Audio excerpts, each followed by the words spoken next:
Hi guys, and welcome back to Glenda Sully's Kitchen. So tonight I am in the kitchen making ham and potatoes au gratin. So let's get started on it. Y'all know I'm going to use every little piece of that ham that was gifted to me by the apartment management here. And this is a dish that I actually made for my children when I was raising my family, and they just loved it. So let's get busy. I will tell you the ingredients. I am going to have some thinly sliced Idaho potatoes, some thin. I just used a regular knife. Jill has a mandolin, y'all, but that thing looks dangerous to me. I'm just terrified of using a mandolin, so I don't even attempt it. I don't even own one. So first we're going to make a roux, and to make the roux I have a half a stick of butter in here melting, and then I'm going to add some flour. I don't know how much flour. I don't really measure it. I'm a non-measuring type of girl. I'm going to burn it down a little bit. I don't want to burn it. So as soon as this butter gets melted, we're going to start sprinkling in the flour or whatever. So that's 1, 2. We'll start with 3 tablespoons flour. I don't want to get too much because then I'll have to add more butter. And you can use bacon grease or oil or whatever you want to use to make your roux. But for the potatoes, the ham and potatoes au gratin, I prefer to use the butter. I'm going to add a little bit more flour. I want it a little coarse, almost kind of like cornmeal. Oh, goodness. I have been busy all day long just trying to catch up. Do y'all ever have days like that where you just have to, you're so far behind on just everything, all these little odds and ends and pieces, and let this, don't really need to brown it. You know, if you were making gravy, of course you would get it nice and brown, but we're not making gravy. We're just going to make a cheese sauce to go over the potatoes. I am freezing these in individual meal-sized portions, and I will be heating them up and eating them throughout the next month. So I have a whole onion chopped up. This is a nice, beautiful white onion. Of course, you don't need a whole onion. I'm just going to put probably maybe a 1/4 of a cup of onion. So, and then we just want to kind of let this wilt a little bit. This is going to bake in the oven for an hour. So whatever doesn't get cooked well enough on top of the stove, it will get cooked in the oven as it bakes. Not going to add any garlic. You know, I love getting garlic mashed potatoes when I go into a restaurant, but when I try to make the garlic mashed potatoes myself, they just don't turn out very good. I don't know what I do wrong. I think I saw on In the Kitchen with Karen, she loves garlic. And I believe she's the one that baked a whole garlic and then she just peeled it. And I believe she mashed it and put it in her potato. I'll look for that recipe. If I can find it, I will link it so y'all can see how she cooks her garlic. Y'all make sure you go over there and check her out and give her a little love and support too.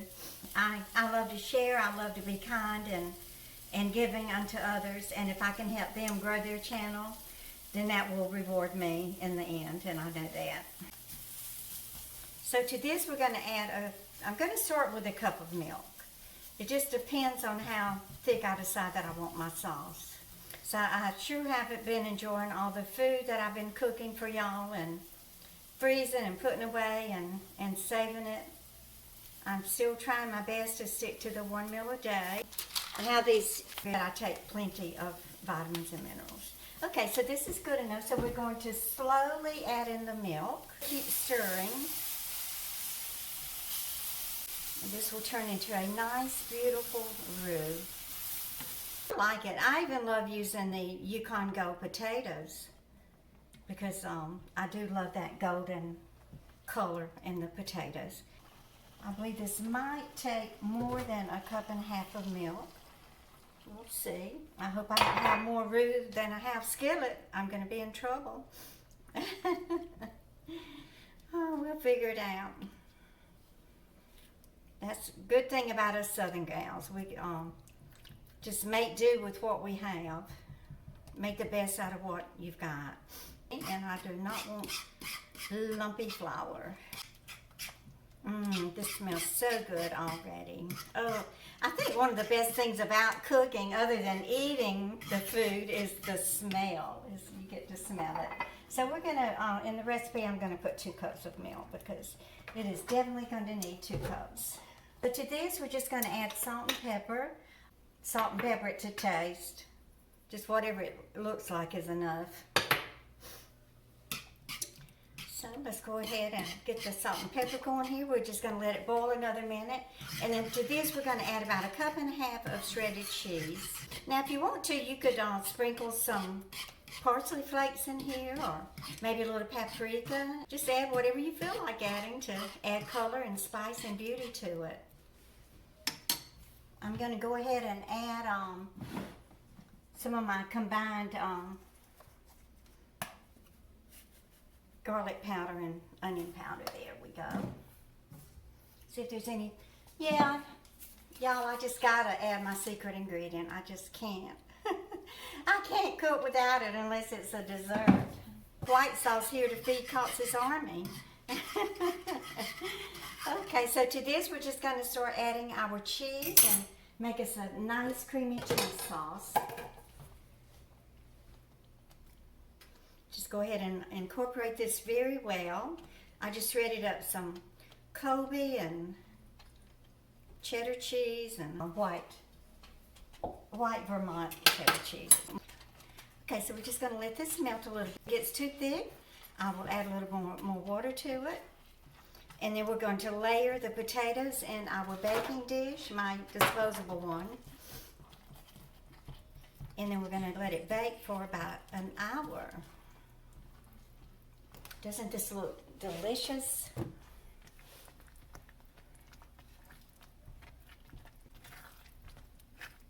Now what I did, I reserved some of the cheese to sprinkle over the top of the casserole. Creamy, bubbly, delicious cheese sauce. I just finished stirring it up here very well. So while that finishes bubbling up there on the stove, we're going to start layering the potato. So you just put them in a single layer, and then we'll pour the cheese sauce over this single layer. Then we'll put another layer down, like about enough. I think I have enough for one more layer. So I want to add some of my ham to this, not too much, because it is very salty. So I'm just going to add a little bit. If I hadn't been in such a hurry, I would have boiled it until I got some of the salt out of it. But and layer this cheese sauce on it. That's enough. I'll save the other layer for the top. I'm just going to spread it out a little bit. It doesn't have to be perfect. It just has to be good enough, huh? Not perfect. Nothing in my life is perfect. It's just good enough. Okay, and now we're going to put another layer of the potatoes. Okay, so my phone ran out of storage and shut off. I hope that it did capture the first part of the video. Okay, so let's go ahead and layer the potatoes again. And my family, but okay, so there we go with our last layer. Let me throw in a little bit more ham. So I think that's enough ham. So let's go ahead and add the rest of this cheese sauce. Well, if I was cooking that cabbage again, I wouldn't have to worry about anything being too thick. Y'all look, I had enough water cooking out of that cabbage dish, enough to swim in. But it was still delicious, and it was free, so you can't beat that, huh? Delicious and free. Okay, my oven is warm and ready and waiting. Okay, so to this, we're going to sprinkle our cheese on top.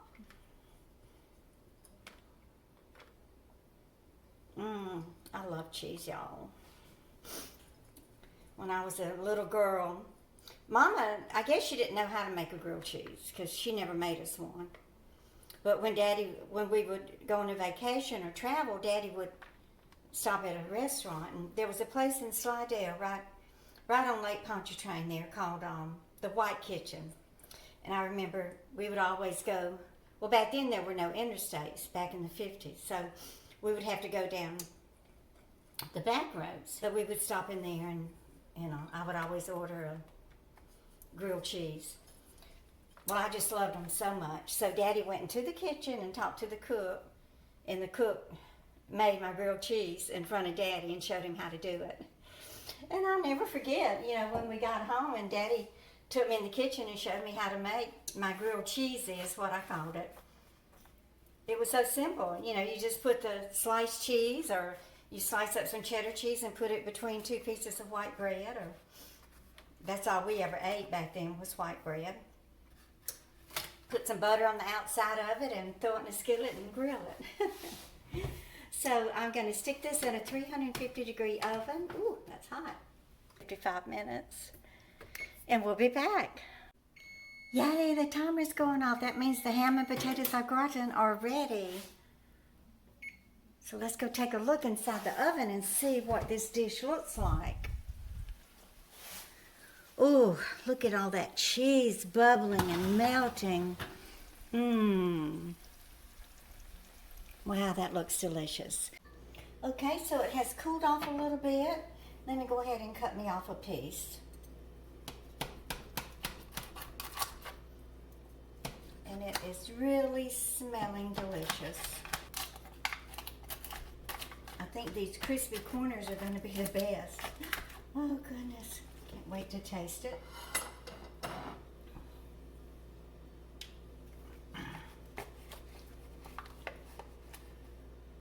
Okay, so there it is. So here's my plate. I put a little bit of my chow chow in here. That was from my subscriber Ricky, who lives down in Franklin, Tennessee. Hi to all of my Tennessee subscribers. So let me go ahead and cut me off a piece of it. I heard that y'all had a white Christmas in Knoxville. I'm so happy for y'all. Ooh, it looks like my lipstick is down around my chin. So let me go ahead and get this cut. Look how delicious that looks. Y'all, it's still smoking hot.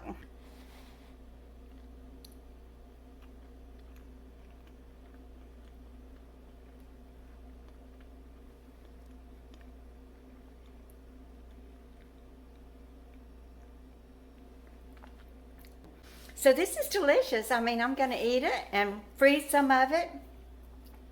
And I hope that you will make it and let me know how it turns out for you.